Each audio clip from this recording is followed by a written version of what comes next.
Hello, everybody. Anime Reflux. Woo! Kind of.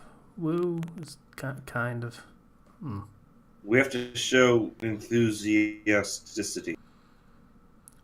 I'm not sure the show we're reviewing particularly showed enthusiasticity. So, hey guys, I've heard a lot about this dot hack in the past. It was a name that was thrown around a lot that I knew nothing about. Yeah, like it was just like, oh, dot hacks, that's the original Sword Art Online right there. That's the trapped in an MMO type thing. I'm like, okay. Hmm. I've always wanted to actually watch dot hack and kind of see what that's all about. And I've been inter- I've been interested for a similar reason myself. But quite frankly, this is something that doesn't look like it would be easy to get into. If its reputation didn't precede it, I don't see how they would expect to hook the audience with the first episode. It's not particularly exciting. That's an understatement. Like, the reason I didn't really bother watching it was because I heard, okay, you should watch Dot Hack, or someone said, Dot Hack is kind of like this. And I was like, okay, I'll look it up. And saw like 10 different shows with no indication of yeah, which one was the first one. At which point I promptly gave up because screw you if you can't just actually give me a name of a show that has, like, yeah, that kind of stuff always annoys me. Also, I'm pretty sure see, there was a fucking one of the OG oh, what's the term? The that type of game where you die and start all over again. There's a term for that? I didn't know. Oh, come on, that Rogue Legacy, that kind of game. Oh, Rogue, like. Oh, roguelikes, yes. Yeah, it was like one of the really early ones of those where it was like all in ASCII art, which is a thing. Um, Hmm. yeah, there was one of those, I believe, called Dot Hack. But, yeah, so as stated, this is possibly the progenitor of the trapped in a video game kind of series. I'm not sure whether it is actually the first, but it's popularized It's the one as everybody cites. the one people remember as being very early, and thus probably, might have been first, might have just been popularizing the subgenre. Subgenre is probably a little generous. Subgenre might be more accurate. Anyway, so this show starts with no explanation whatsoever. It has the opening credits, which has dance numbers, and then we're in a tomb or something, the end of a dungeon, and there's I a felt guy. like I was starting at a later episode than I was actually. Yep, I And did double check that myself also. Yeah, because I have done that in the past. So there's a dude there. He's in white and has white hair because white hair is cool. Mm-hmm. Yep, glad you agree. just patting yourself on the back there, Casey. And he's in this final room of the dungeon, and some cat lady shows up, As you do. and she's like, "Hi," and he's like, nothing. He doesn't say anything. He just fucking bounces, teleports out of the room. He's like, where am I? What was I doing? Hmm. And he just is all confused. Yep, and just leaves without really saying anything to her. And she's like, okay, widow, but thanks for leaving the chest, I guess." And then we get multiple scenes of him just kind of bumming around and going to places and having awkward, stilted conversations with people. Because he can't. Oh, it's actually first he ends up leaving immediately from that scene, and then he ends up getting confronted by these knights who are looking for somebody with him that was like they added their avatar to be like a cat, like that one joke from Sword Art Online Abridged, and Yeah.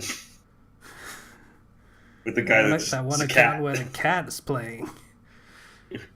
And Oh my he's God, like, you guys no, say that no, and he too? leaves. So it's not just me. I'm not crazy. Isn't that right, Jesus? Yeah. I know the script is It's sort just, of online abridged, apparently.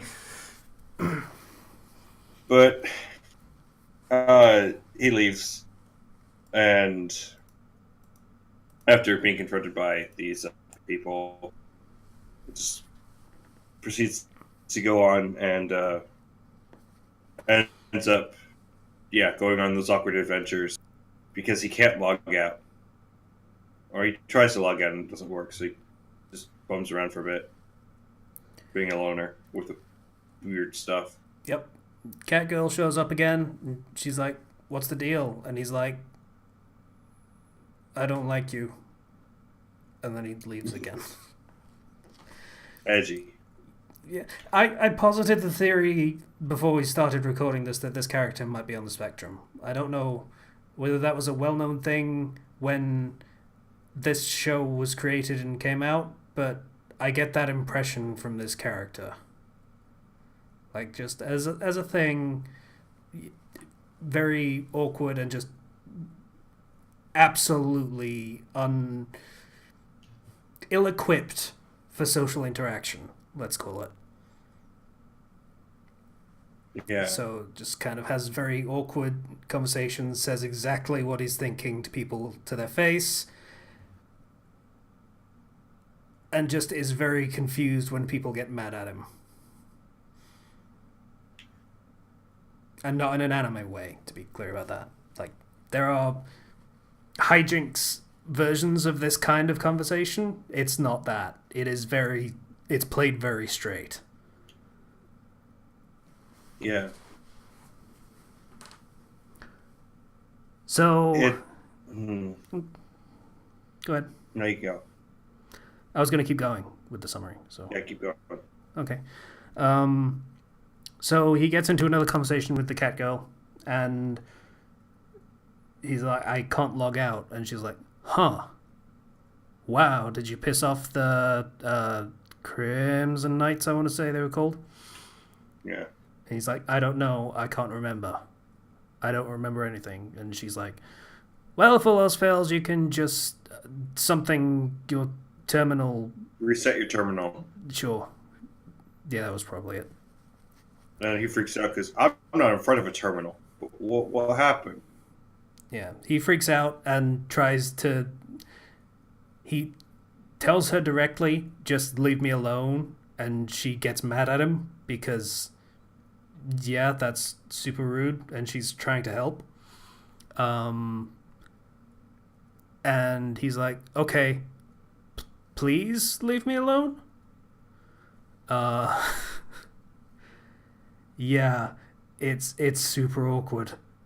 It's really, really awkward.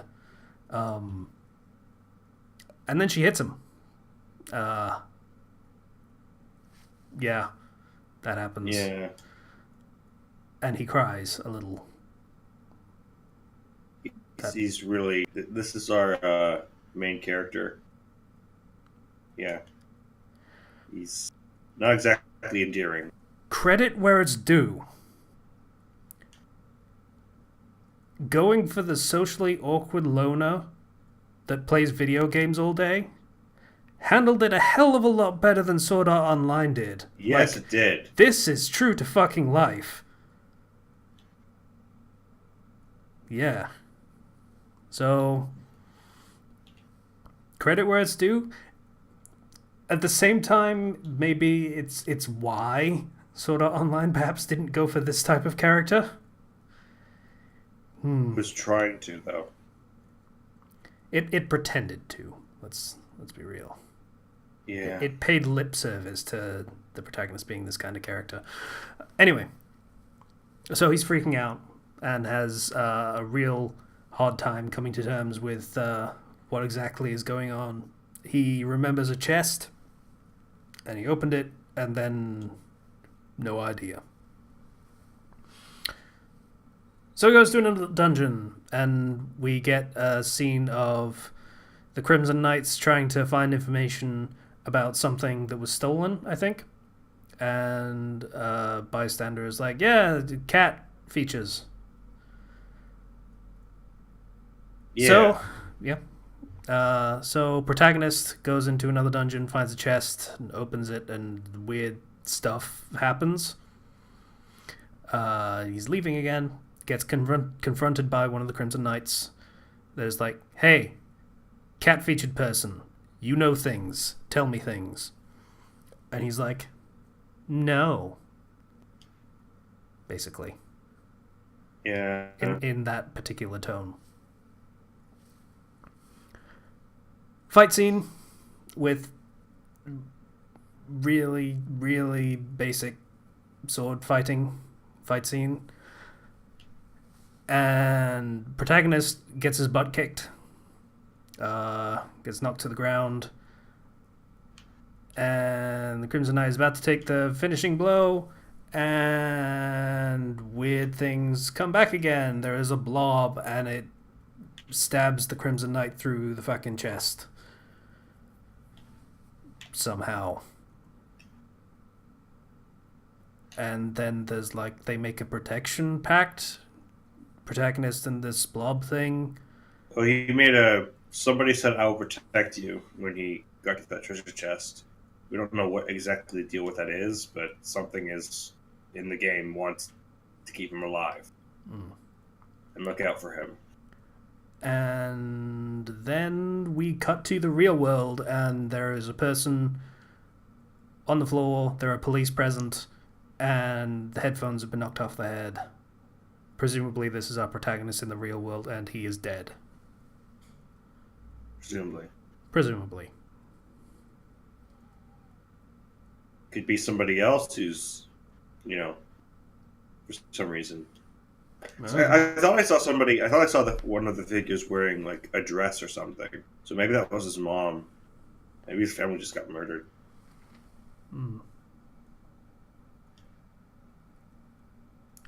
Okay, that's because this is very different from like, oh, you die in real life. Everybody is stuck in this together, death game style of Sword Art Online. This is more like just this one person is stuck, and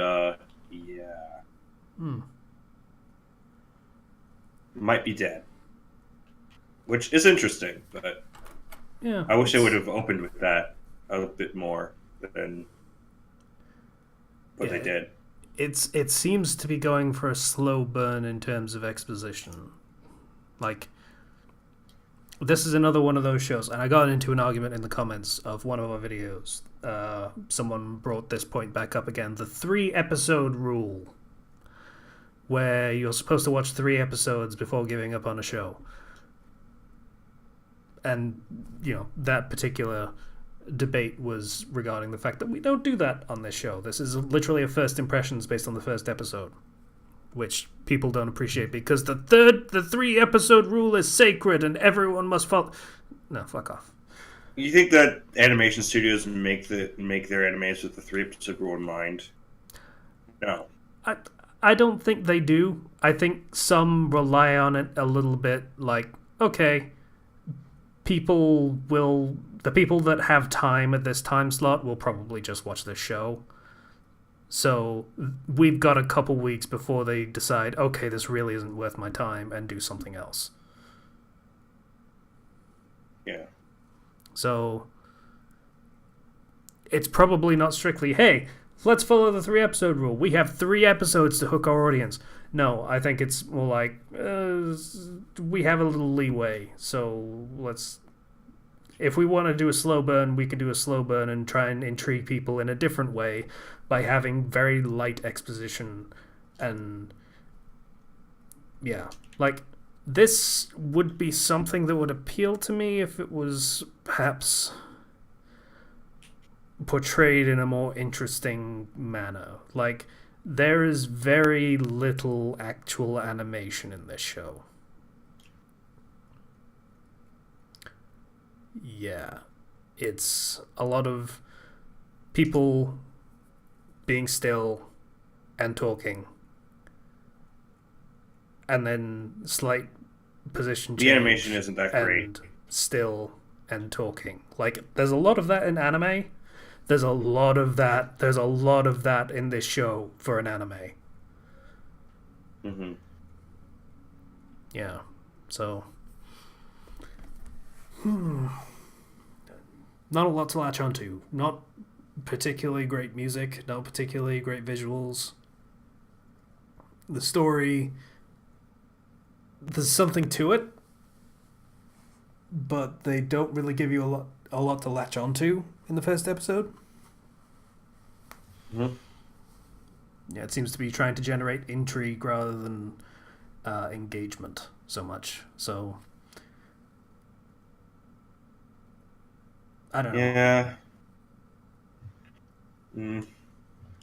It's definitely not like a oh, I need to go back and watch this type of thing. Hmm. And it's very Once clearly again, not a wish fulfillment kind of thing. Sorry. no, it's fine. I cut in sudden. Once again, it does seem like its reputation precedes. Probably one of those things that just got popular because of the time block in which it was aired. If I recall correct, this one was one that Toonami did. Yeah, there was a dub, and it was with familiar voice actors. There's whatever her name was that voiced Yukiko Amagi in Persona 4. So that kind of voice talent kind of thing. So it just got a lot of exposure, which got it a decent reputation. got a lot of exposure, and probably exposure to the kinds of people that would dig this particular story concept. And this particular story concept, very thin on the ground at the time. Sorry.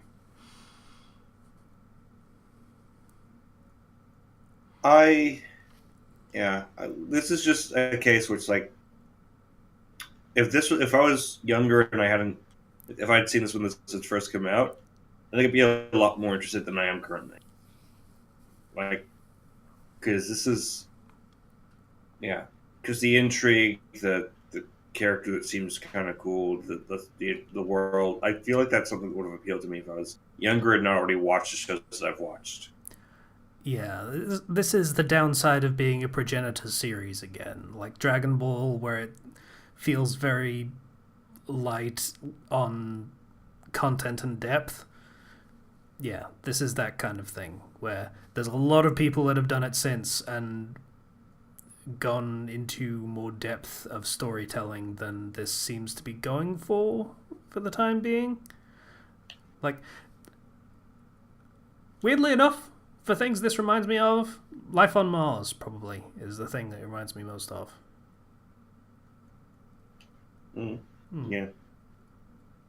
Because that had a very similar tone going for it of this person is trapped in X scenario and may or may not be dead and just dreaming it. May or may not.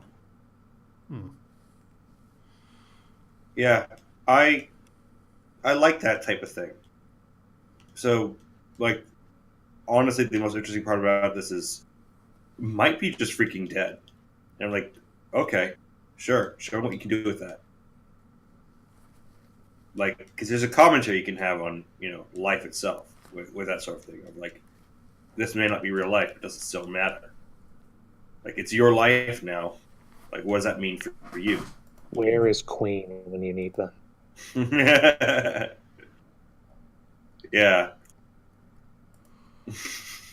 Is this real life or is it just a fantasy? And also, as a corollary, who wants to live forever? Yeah. Okay. Talked a lot about life, did Queen. So, first things first, Ethan has handed in his preferred anime that we will be doing for next week. So for directly next week, we will be doing this. I've seen that one around, yeah. Okay. I Huh. think that one might actually be on the list. Yes, here it is. Number Yeah. 22 under W. Yep. This is an anime adaptation of the American comic series Witchblade, which is tangentially related to the darkness of the video game Darkness, and also obviously the comic line The Darkness. So, Well, this will be interesting. Mhm. So, since it's on the list, do we need to bother rolling? yes, we will also. Well, we also. Well, we No, can we roll will. for the following week. Yeah, we'll roll next week for the one after what we're doing here. So, yeah. All right. Well, there goes my job. Oh. Well, I think then that's it, I guess, right? If we're going to roll next week. Don't worry, patient. I'm sure Kenshi is also heartbroken that he can't do. Oh wait.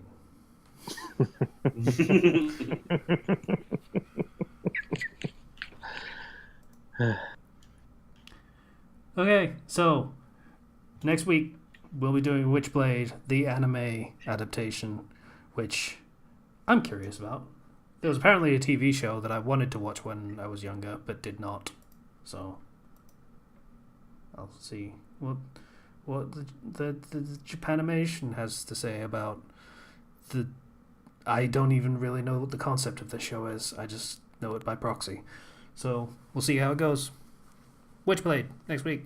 Bye, everybody. Witchblade. I was Bye. going to read the summary. Nope. Bye, everybody. Bye.